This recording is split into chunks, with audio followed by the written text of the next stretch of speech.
Okay, this is a third attempt at a better quality upload of audios that just indicate mass dissociation within the family. My mother, Dorothy Power, my elder sibling, Kathy Power, Fiona Power, who's sadly no longer with us, myself, during the Air Force, when I think we were subject to clinical trials. Certainly my mother knew that she was being given quote-unquote cutting-edge electroshock therapy to wipe memories and traumas and so on. But us children too also, and there's also very interesting retelling of stories. Stupidly, in trauma bonding we think it's funny, retelling stories where we repeatedly almost fell out of the car and almost drowned and had shark attacks, and I believe it was all part of a horrification thing, which you know, my father was complicit in to keep us. It's part of MKULTRA. Part of mind control is horrification, which is repeated trauma in the first 7 years of life, which causes dissociation. So this is just evidential stuff, chatting with my sister with great difficulty because the family mostly avoids this stuff, and then trying to piece stuff together both with my sister and with my mother, who experiences huge dissociation too. My mother around the same time gave a history talk, you know, in public regarding Canada and so on. My sister is a senior family outreach officer with Lambeth Council. My sister that's dead was a senior child protection social worker. I've got a degree. It's not that we're stupid, it's that there's severe DID manifesting here. So I'm just going to upload some audios. Can you do it? Hold it at the bottom. Kathy, I've got 10 minutes with you. Please. What? Will you stop? Will you, like, I've got 10 minutes with you. Go and play. I'm just having sister time. Can I have 10 minutes with my sister? I'm not being rude. I just want 10 minutes because I'm going. Okay, so Germany. So you started school in Loretta Convent in Gibraltar. You of course you did, because you and Fiona were at that convent, right? That's our primary school. Yes, I know. We went from primary school in Wendover. No, I'm not even in Wendover yet. Where did we go? Straight from Gibraltar. Rutland. No, we didn't. See, you've missed out. No, I mean straight from Germany. Oh, Hereford. Sharon was born in RAF Hereford. And that was when we were at boarding school.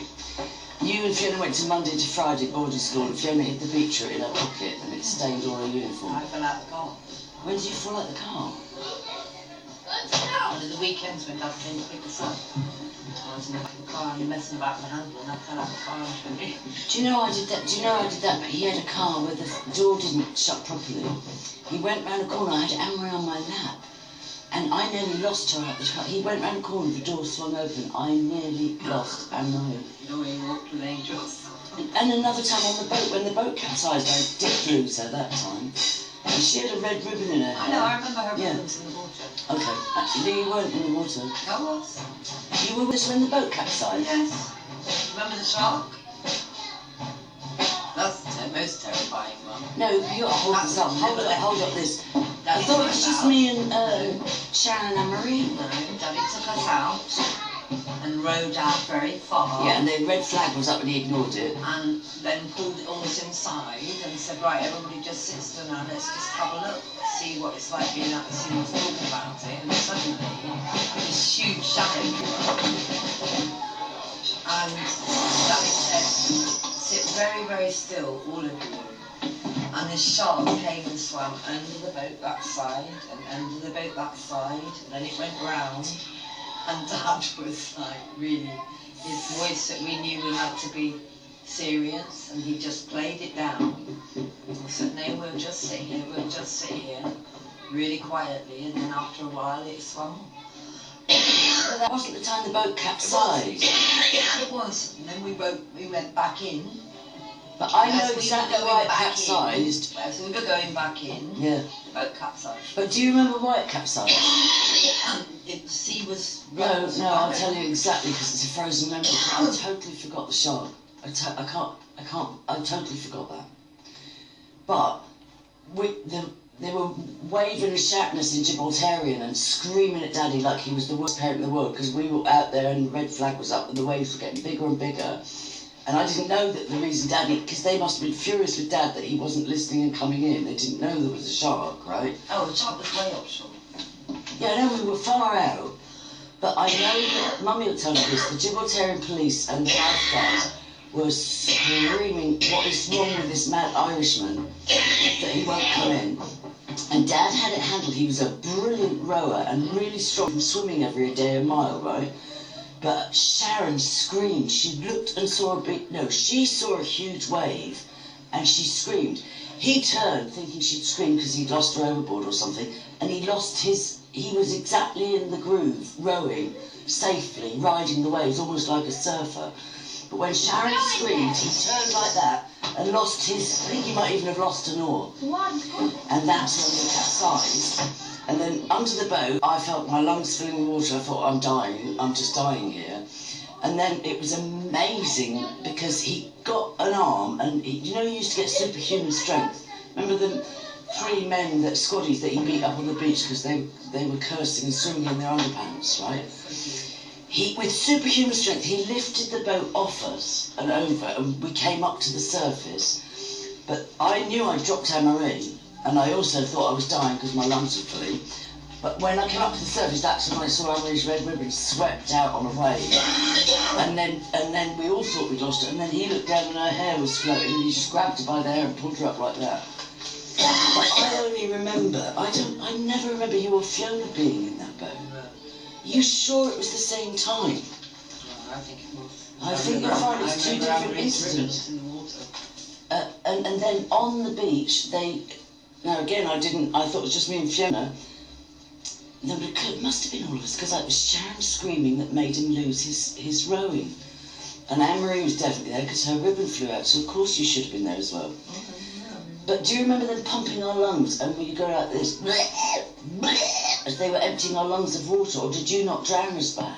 No, I don't remember that. Maybe were you a good swimmer? Oh God, yeah. See, me and Fiona, that's what I remember, is me and Fiona had full lungs, or me and Sharon, I can't remember. We must have all been. Oh, the things you do.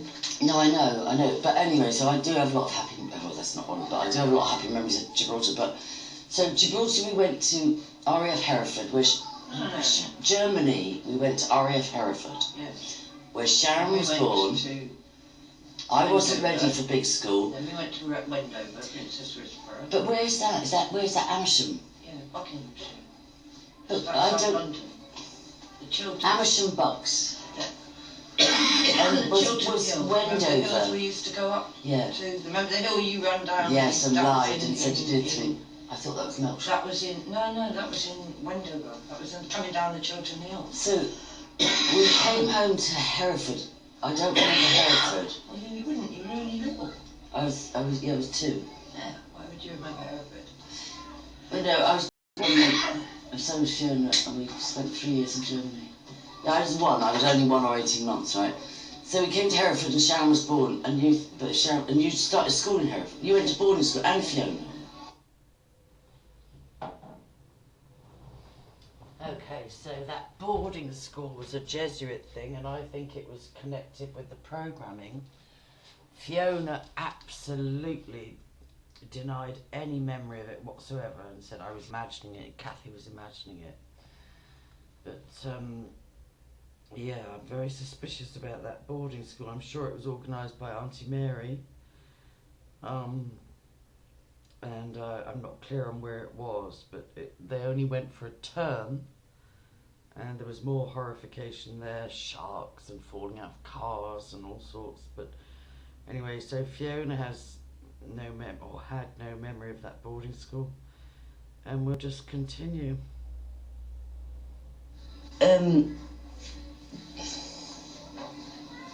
Why? Because we did. I don't know why you got taken out of boarding. Fiona didn't like it, did she? I don't know really. Alright. Okay. Don't know. Right. So We then got we taken still out. stayed in Hereford. Yeah. Then why did we go to Amersham? What was that RAF base called? Holton. RAF Holton. Yeah. No, right, good, thank you. That's what I needed. So, and what No, was we- RAF Hereford? What was that called? Oh, I can't remember.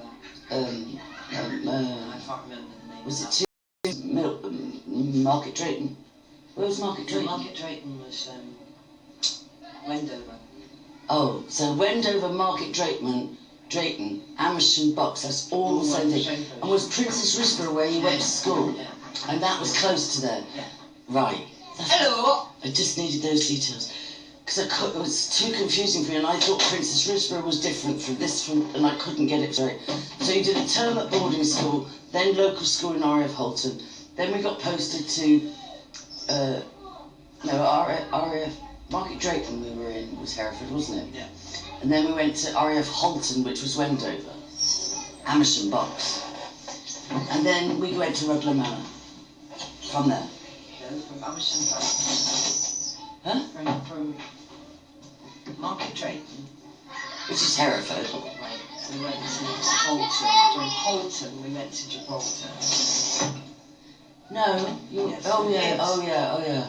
Don't say no. Okay, yeah, okay. So from RAF Holton, We flew out from Lynham. so where did I go to school? I didn't go to school in RAF Holton, that's right, because I started school in Gibraltar.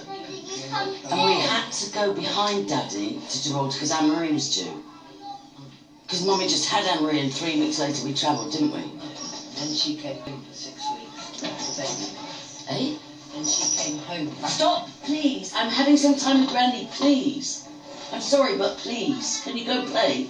Just for 5 minutes. Okay, I'm going to shut this door for 5 minutes. Thank you. Sorry.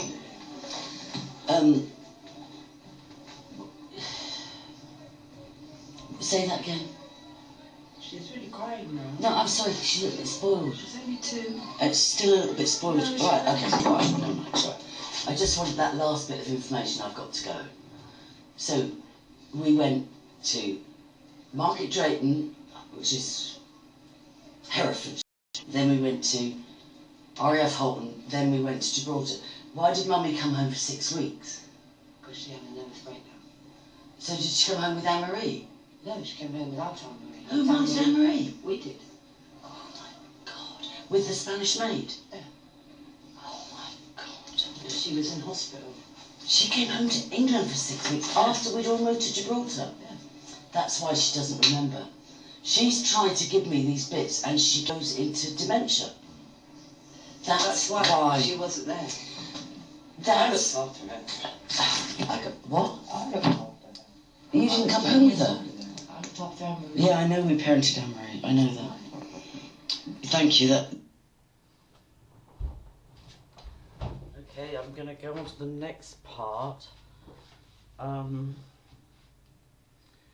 This is triggering for me to listen to even, but let's carry on. Coil, and they were Oh, awful no. things Hold on. in those days. I want to see if I've covered all that. Why? Yeah, no, that's the part that Kathy tried to fill in the blanks with. Actually, I shared a frozen memory with my disclosure to Wiltshire Police of flying out from RAF Lynham without my mother. It was Dad and us children, possibly not Anne-Marie, but Kathy, Fiona, myself, Sharon, and some male accompanying us. There were often random males accompanying us. One other disturbing male accompanying us was a trip to Morocco, where supposedly he cooked a meal on a camping holiday and it tasted awful, and we were told he had just poisoned it with salt, but I actually believe it was poisoned. I actually believe there was drugging and whatever else going on with that, but I disclosed a frozen memory of Lynham where we apparently missed the flight to Gibraltar, and therefore were put up overnight at RAF Lynham, and I remember being put into a cot with Fiona, and I guess if Anne-Marie was born I would have been 3, Fiona 4, Kathy would have been 5, something like that. No, I would have been older than that because I was 5 when I went to Gibraltar.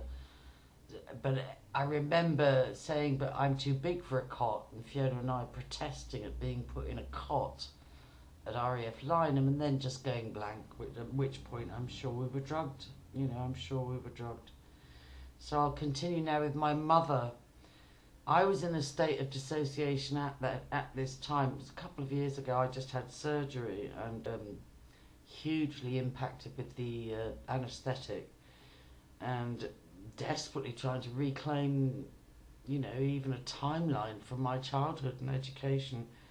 I remember being asked for an identity card in Ireland where I went, what was my first school, as a sort of password, and I couldn't remember. And I got so upset. But anyway, it's all part of dissociation, especially when you're placed in clinical medical trials, which no consent. Trauma-based mind control, basically. Now this is my mother. Coil, and they were awful in those days. Oh, the coil's terrible. I didn't want it there. My bag is there. Oh, I'm not. Are you going? Yeah. Oh, okay. Right, Josh! He's just finishing a game. You better sit down for 2 minutes. He's finishing a game. When you finish that game, Granny wants to go. I want him to drop me to Tommy Farrell. Yeah, I'm going to go. Yeah, that's fine. Sit by the hot fire. But he's going to be 10 minutes. He's just finishing a game. If that's all right. Oh, well, you were getting ready. No, I was just getting dressed. Well, I will come, but I'm only just... I haven't cleaned my teeth yet. I haven't warmed up yet. Oh, I'm sorry. No, but do you remember that? So, didn't he put you on the pill? Because you had a thrombosis on an aeroplane and nearly died. So Kathy's remembered it wrong. She said... No, I didn't have a thrombosis. That was another time. I went on the pill at the RAF offices. Yeah, that was in Gibraltar, wasn't it? Yes. And when I wanted to be sterilised, I wouldn't hear tell of having the coil fitted. That was in the Royal Victoria Hospital. They showed it to me and demonstrated it to me, and it was horrible. Where's the Royal Victoria Hospital? In Bath, when we were at Ruglow Manor, when we came back. And I said, no, I wanted to be sterilised. Yeah, which is better. Tubes tied. And no, you had a full hysterectomy. you couldn't be sterilised without your husband's written consent. And he said the doctor explained to him that there was no way I could continue having children or miscarriages every 12 months and him away either on RAF duties or shooting or visiting farmers. He wasn't, children weren't there for playthings. He had to, and then he said, oh, she has this and she has that and she has the other thing and all the rest of it. And they said, well, we want to sterilise her and she is happy to be sterilised for her as well. And he said, but it needs your consent, signature. And he said, well, if you say it's medically necessary, I will sign it, but the sin will be on her, not on me. I will take as many children as the Lord sends and from... Yeah, as long as he doesn't have to do anything to raise them. Yeah. But and I don't even want to go back to those days. They were black place for me. Well, that's fine. But what I was going to say is Kathy clarified where we'd moved from Gibraltar and from A to B to C.